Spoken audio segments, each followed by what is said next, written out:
Hey y'all, Eric here with another one. Thanks so much for joining me this week. Today I wanted to cover two things. One, Bermuda grass and a St. Augustine lawn. Can we control it? Can we eradicate it all together? We'll cover that today. Also wanted to give you a few updates within the lawn. Number one, specifically the area that was almost killed off by the snow mold over the winter. Wanted to thank everyone who is subscribed, everyone who's liking the videos, and recently I've had a lot of comments and questions, which has been really cool as well. So thank you all for engaging with the content, and without any further ado, let's get right into it.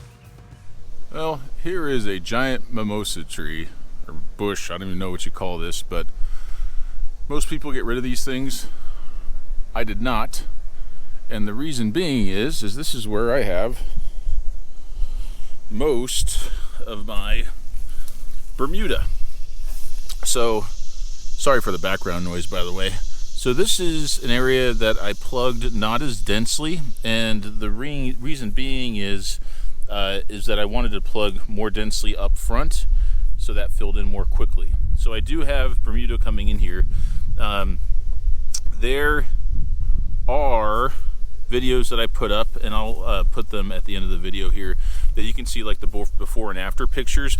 This is way better than it was. The St. Augustine is definitely filling in.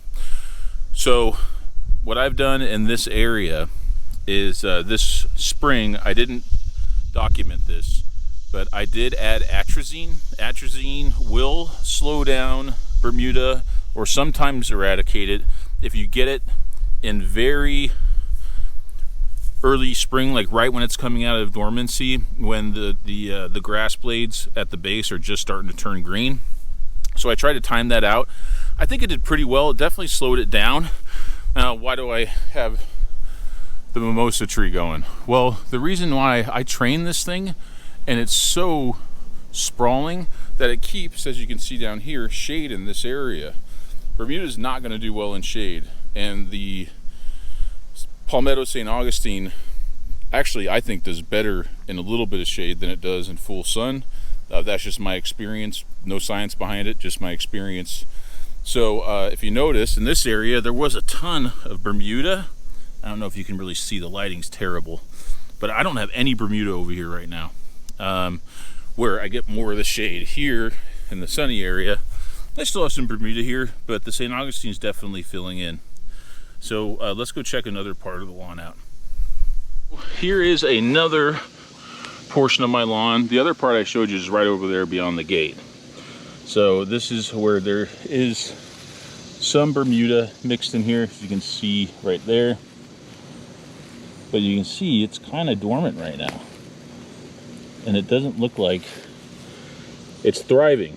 There's even like little seed heads here. But last year it was green. I mean, it was thriving and it was dangerous. I have a friend who has had St. Augustine for about 25-30 years in his lawn in the Charlotte area, and he does not have any Bermuda, and he just does atrazine once a year in the spring, and then mows high and waters frequently. So my suggestion, and what I'm doing, is this is going to be a slow and steady process.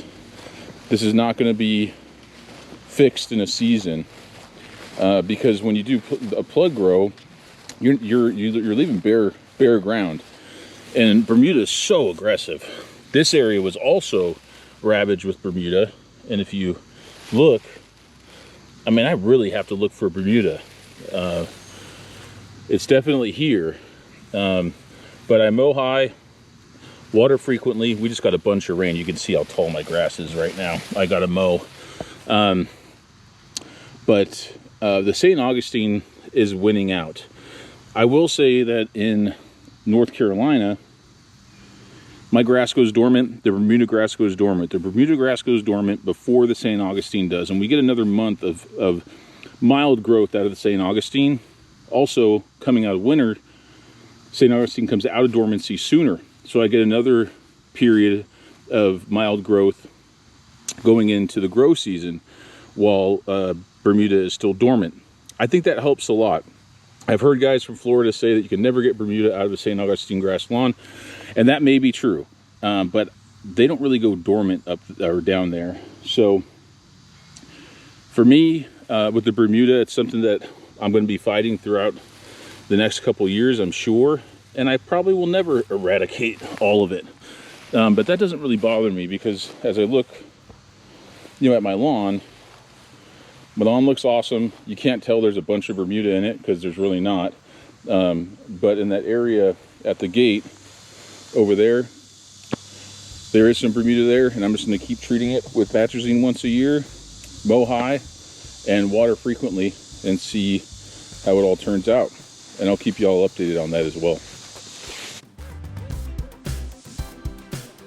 We are at the area of my lawn that was just about killed off by that snow mold. You can see the power box right there.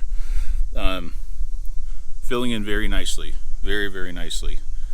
I will say that I am noticing that the spittle bugs are coming back. This is the area where I used the Duicide by Anderson's. So I may come back with some of the Bio Advance for that long-lasting protection. You can see this area here is a little lower than these areas. I think just because this had more of a kill-off.